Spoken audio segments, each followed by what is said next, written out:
Clara, I yelled, dropping the roller back into the tray, suddenly energized. Change of plans. Operation Beige Surrender is hereby cancelled. Prepare for Operation Cinematic Compliance. Clara came out onto the porch, looking wary. Cinematic compliance? Oh no.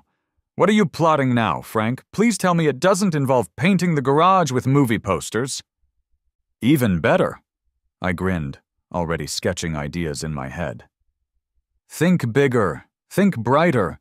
Think FM transmission. Right. Let me tell you about the Great Garage War of Lakewood Estates. It wasn't fought with tanks or trenches, but with paint swatches, bylaws, and ultimately a 16-foot wide movie screen where my garage door used to be just blue. It all started, as these things often do, with a foolish burst of optimism and a few gallons of high-quality exterior latex. I'd finally done it. After years of living in this sea of beige, taupe, and grage, seriously, our neighborhood color palette looked like a bowl of oatmeal threw up on a cloudy day. I had snapped. My two-car attached garage, a perfectly respectable structure, was suffering from acute blandness. So I spent 3 solid weekends prepping, priming, and painting. Not the whole house, mind you, just the garage doors and the surrounding trim. I chose a color called Starlight Blue. A deep, rich, classic car kind of blue. Glossy and gorgeous. It popped. It had personality. It made me smile every time I pulled into the driveway. There, I declared, stepping back onto the lawn, paintbrush in hand, admiring the final, perfect coat gleaming in the afternoon sun. What do you think? I called to Clara, my partner, who was pretending to read on the porch swing, but was actually monitoring my aesthetic choices with cautious curiosity. A little bit of life, finally. She squinted, tilting her head. It's certainly blue, Frank. Very, very blue. She lowered her voice slightly. Are you absolutely positive Agnes Periwinkle won't have a full-blown chartreuse-level aneurysm when she sees this? Agnes Periwinkle, HOA President, Chairwoman of the Architectural Review Committee, or ARC, as the acronym of DOOM was known, guardian of Granada Grove's great beige wall of conformity. A woman whose pulse probably quickened at the sight of a particularly uniform stretch of taupe stucco. Bah! I scoffed, feeling bold and defiant in the fumes of fresh paint. It's a classic shade. Harkens back to the golden age of automotive design. Besides, I added, puffing my chest out a bit, I checked the bylaws. Appendix C lists approved siding colors. Doesn't say a word about garage doors or trim specifically. It's a loophole, baby. Famous last words, Clara muttered, turning back to her book, though I saw the corner of her mouth twitch. My moment of triumph lasted approximately 47 minutes. That's how long it took for Agnes's PTV, personal transportation vehicle, aka her souped-up beige golf cart equipped with a clipboard holder and possibly surveillance gear, to make its rounds. I saw it coming down the street, puttering along at a stately 5 miles per hour. It slowed as it approached my house. Stopped completely. Agnes, visor pulled low, peered intently at my garage, her head slowly swiveling like an owl spotting a particularly offensive field mouse. She didn't get out. She didn't wave. She just observed, assessing, judging, probably calculating the exact deviation from the neighborhood's mandated blandness index. After a long, unnerving moment, the PTV whirred silently away. The air felt colder somehow. My neighbor, Tim, scurried past a few minutes later, walking his chihuahua at warp speed. Morning, Frank," he mumbled, eyes darting nervously between my garage and the direction Agnes had departed. "Garage is looking, vibrant." He practically dragged the tiny dog away before I could respond. "See? Fear. That's the currency the HOA deals in. Fear and 50 Shades of Beige. The official notice arrived less than 24 hours later. Thick, creamy envelope. Ominous HOA logo embossed in the corner. Subject: Violation of Architectural Harmony. Bylaw 7, Section 2A, Unapproved Exterior Color Palette. I swear, even the subject line sounded condescending. I slumped at the kitchen table, reading the damning prose aloud to Clara while she made coffee. "Dear Mr. Miller," I began, adopting a nasal, bureaucratic drone. "It has come to the attention of the Architectural Review Committee that recent modifications to the exterior facade of your garage, specifically the primary door surfaces and associated trim elements, utilize a color palette deemed excessively bold and lacking visual harmony with the established community aesthetic standards." "The lacking harmony?" Clara interrupted, pouring coffee. "It's blue, Frank, not day-glow orange plaid."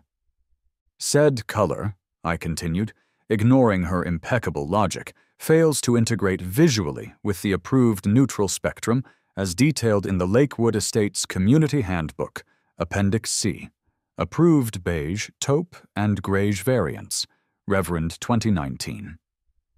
Furthermore, the chosen hue introduces an unacceptable level of chromatic divergence, potentially impacting the serene and unified visual landscape valued by our residents."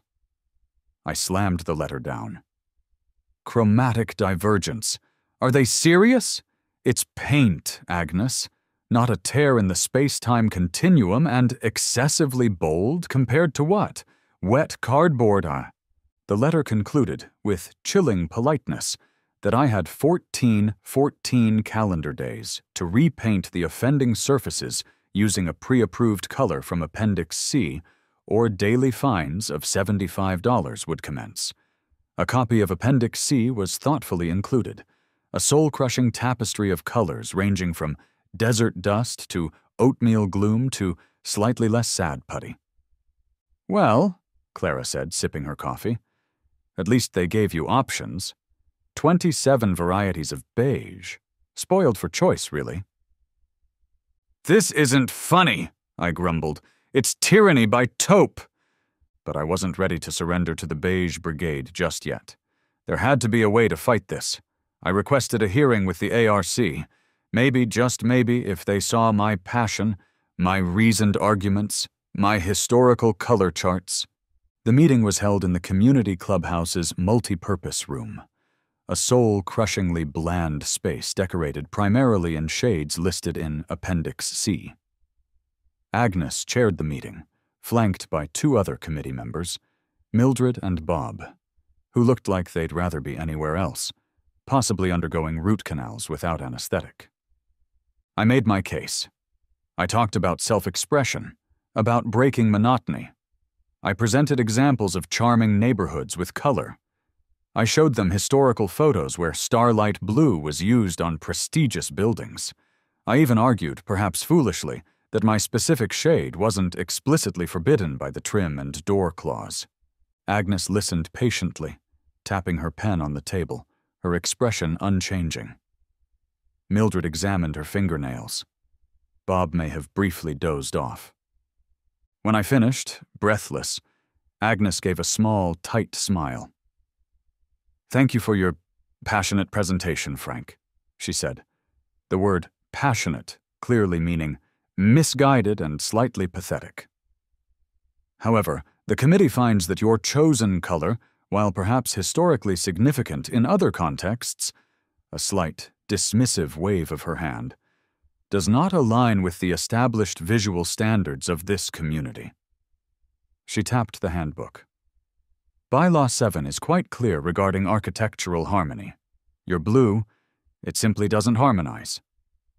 "But harmony is subjective," I protested. "Bold is subjective. Who defines these things?"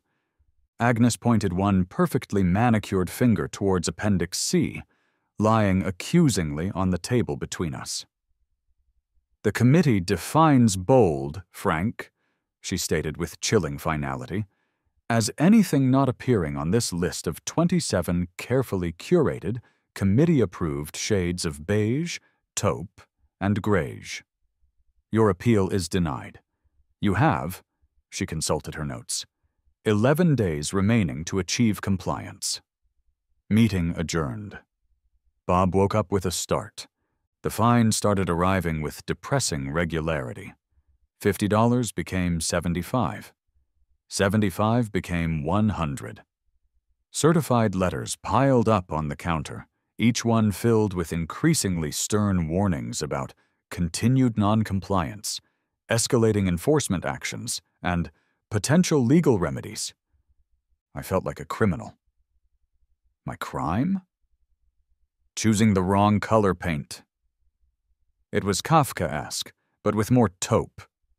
The neighborhood reaction was predictably muted.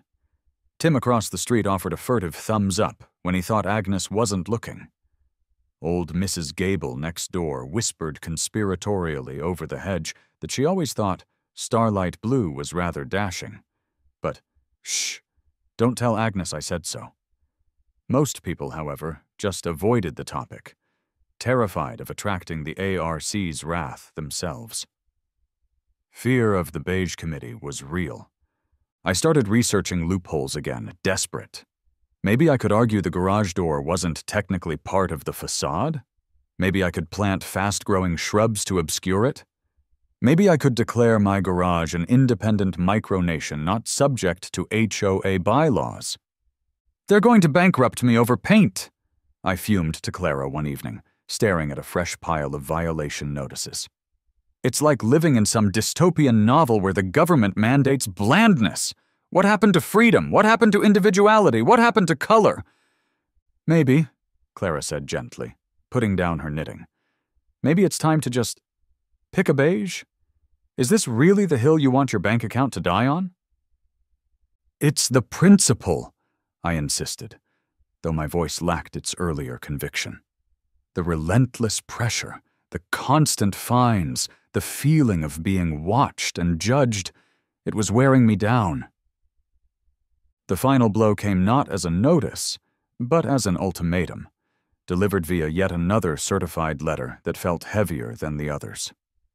The HOA board, citing my ongoing refusal to cooperate and the detrimental impact of my non-conforming color choice on community harmony, had voted to exercise their ultimate power.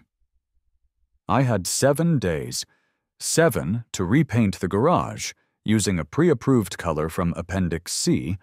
They helpfully suggested agreeable greige or standard white as expedient options, or they would hire their preferred painting contractor, forcibly repaint it themselves, and bill me not only for the painter's exorbitant fees, but also for administrative costs, legal consultations, and probably the emotional distress suffered by the beige-loving populace. Failure to pay that bill would result in a lien on the house. I stared at the letter.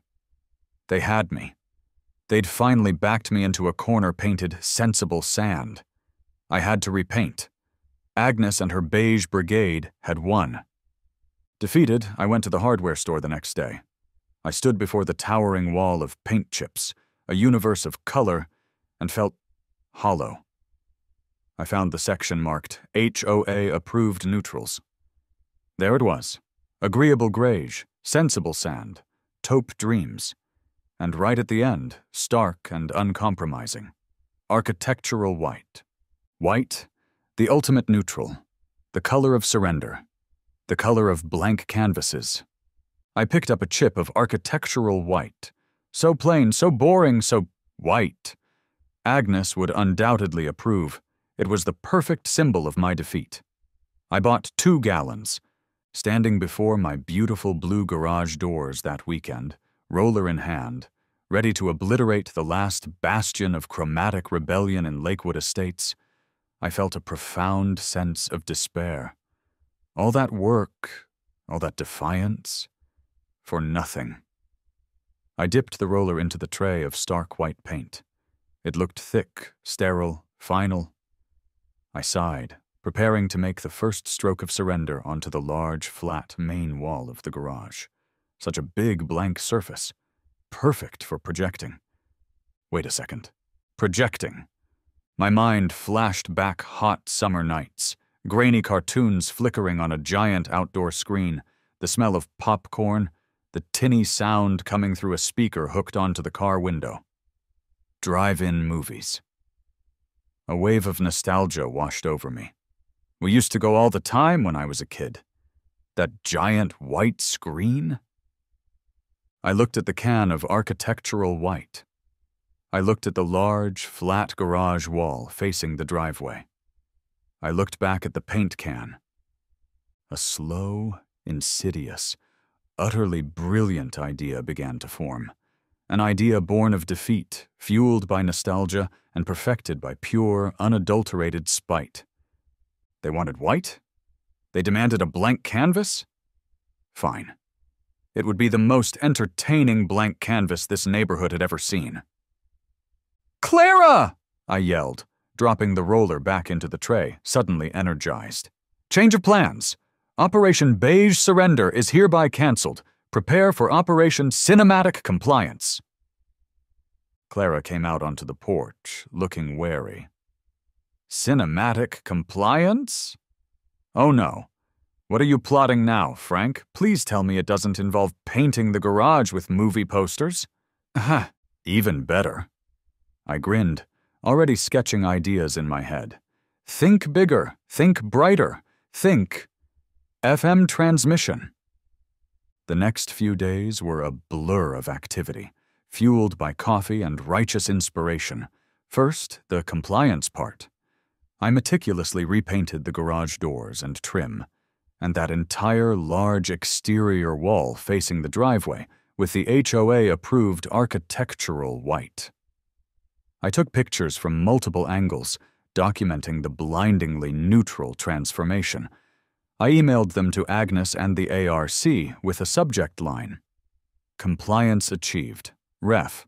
Violation #HOA LN14C. Checkmate on the color front, Agnes. You got your white wall. Then came the fun part. Phase 2. I started researching projectors. Didn't need anything too fancy. Just bright enough for outdoor viewing after dusk. Found a decent used Epson projector online for a reasonable price. Next, the screen. I considered installing a proper roll-down screen, but decided against it. Too obvious. The beauty of this plan was its subtlety. The garage wall was the screen. Maybe I'd add a coat of special high-gain screen paint later, but for now, architectural white would have to do. The sound was crucial.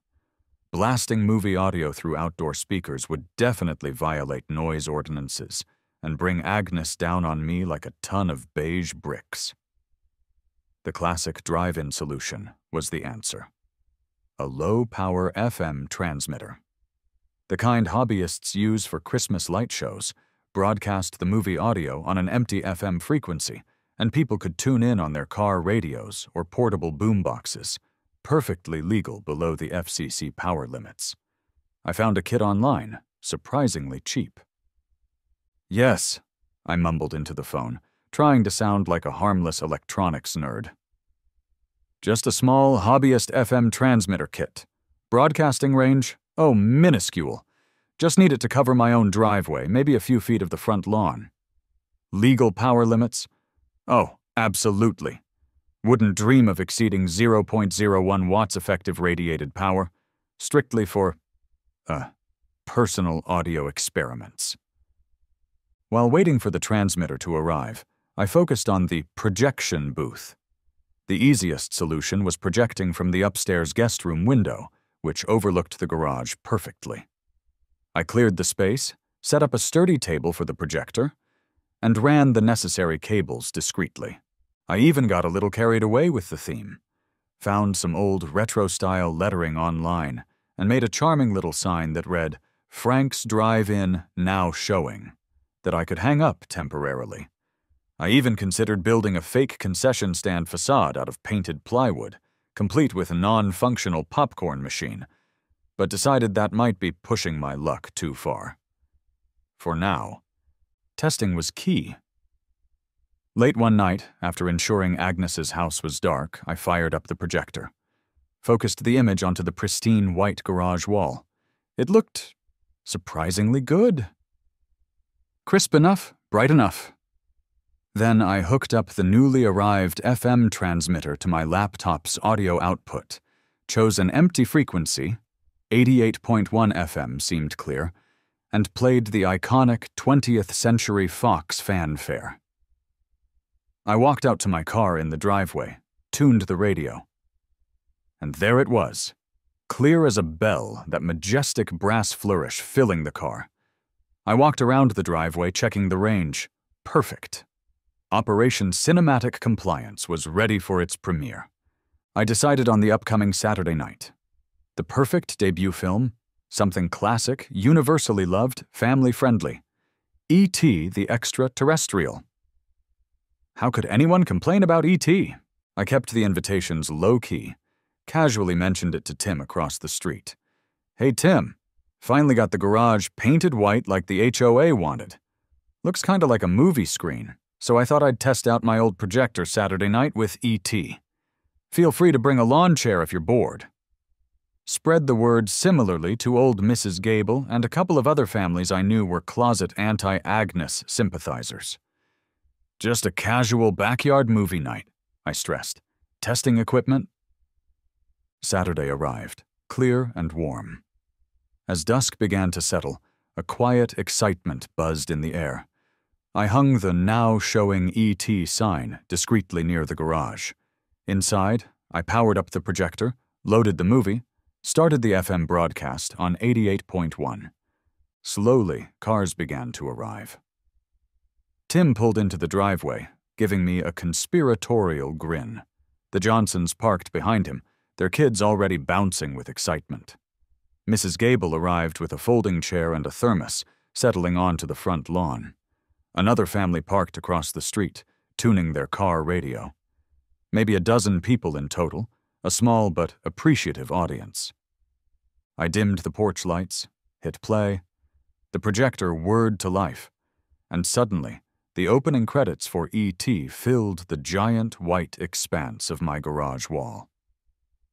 The familiar John Williams score swelled, not from blasting speakers, but intimately from car radios and portable stereos tuned to 88.1 FM.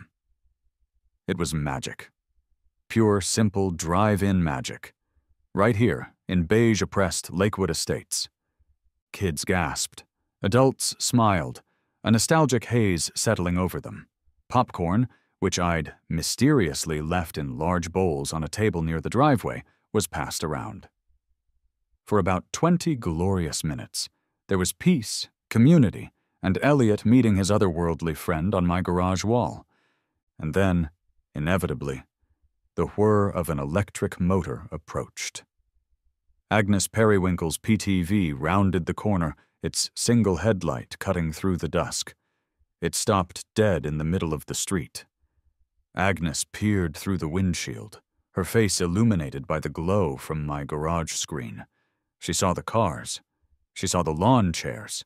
She saw E.T. pointing his glowing finger towards the heavens. Her brain visibly short-circuited. This was not beige. This was not harmonious.